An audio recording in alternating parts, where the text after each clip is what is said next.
Dimension of portal Peru में मौजूद एक रहस्यमय पुरातात्विक स्थान है जिसे वहां के लोग देवताओं का दरवाजा भी कहकर बुलाते हैं। कहा जाता है कि ये दरवाजा टिटिका झील के पास मौजूद है, जहां यहाँ पर पुराने समय में इंका समुदाय के लोग रहा करते थे। इस समुदाय का मानना था कि धरती के निर्माण की प्रक्रिया यहीं से शुरू हुई थी और असल में ये वही जगह है जहाँ पर व्यक्ति मरने के बाद उसकी आत्मा यहीं पर लौटकर वापस आती है और जब लोगों का जन्म होता है तो लोगों की आत्मा यहीं से जाकर एक नया जीवन प्राप्त करती है, जिसके चलते हम लोग मान सकते हैं कि ये जगह इंका लोगों के लिए काफी ज्यादा महत्वपूर्ण थी और ये दरवाजा हूबहू हमारे द्वारा प्रयोग किए जाने वाले दरवाजों जैसा ही था, जो कि आज के समय के दरवाजों जितना ही था। ये असल में एक चट्टान के अंदर बना हुआ है और अगर आप लोग इसके पास से गुजरते हैं तो शायद इस पर आपका ध्यान भी ना जाए। कहा यह भी जाता है कि इसका प्रयोग एक समय में टाइम ट्रेवल के लिए किया जाता था। इस बारे में कोई नहीं जानता कि इसके अंदर जाने वाला व्यक्ति असल में कहां पर पहुंच जाता है। और कहा यह भी जाता है कि एक बार जब कुछ सैनिक इसी समुदाय के एक व्यक्ति का पीछा कर रहे थे तो वो व्यक्ति इस दरवाजे के पास आकर एक मंत्र बोलता है और उस दरवाजे में घुस जाता है।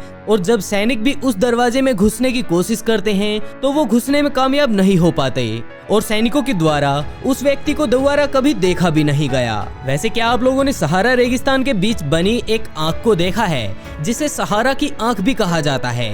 ये सहारा रेगिस्तान के बिल्कुल बीचों बीच अजीबोगरीब आकृति में बनी हुई है, जो कि लगभग 25 मील में फैली है। अगर हम इसे आसमान से देखने की कोशिश करते हैं तो इसका आकार बिल्कुल इंसानी आंख जैसा ही प्रतीत होता है। लेकिन कहा यह भी जाता है कि जिस आंख जैसे स्ट्रक्चर को हम देख पा रहे हैं, यहाँ पर एक समय में एक शहर बसता था जिसका जिक्र प्लूटो द्वारा भी किया गया था। असल में ये शहर आज से लगभग 2000 साल पहले ही लुप्त हो गया, जहां ये शहर ग्रीक से काफी नजदीक था। कहा जाता है कि एक समय में जहां आज के समय में सहारा डेजर्ट बना हुआ है, वहां पर अटलांटिस महासागर हुआ करता था। वैसे आप लोगों को क्या लगता है, कमेंट बॉक्स में जरूर बताइएगा। हाल ही में पुरातत्वविदों ने एक ऐसा दरवाजा खोज निकाला है जो कि लगभग आज से 3500 साल पुराना माना जाता है। ये प्रवेश द्वार उनके लिए था जिनकी मृत्यु हाल ही में हुई हो, ताकि उनकी आत्मा इस दुनिया से बाहर का सफर तय कर सके।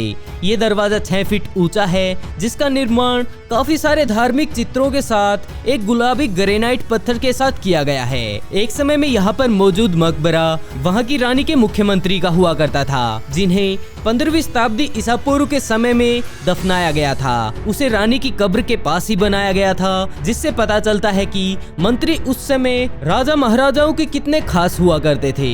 यहाँ पर उनके द्वारा बनाए गए परलोक के द्वार को भी देखा जा सकता है। ये लगभग हर मकबरे में मौजूद है, जो कब्रों के पश्चिमी हिस्से में बनाए गए थे, जहाँ उनकी आत्माओं के लिए उनके साथ ही काफी सारा भोजन और खाने पीने की सामग्री भी रखी जाती थी, क्योंकि उन लोगों का मानना था कि व्यक्ति की मृत्यु के बाद जब उन्हें मम्मी बनाकर रख दिया जाता है तो उनकी आत्मा उनके शरीर से मुक्त होने के बाद भी इस दावत को खाती है और भोजन करने के बाद इन द्वारों के माध्यम से अपनी अगली जिंदगी के सफर पर चली जाती है। वैसे आप लोगों का इसके बारे में क्या मानना है, कमेंट बॉक्स में जरूर बताइएगा।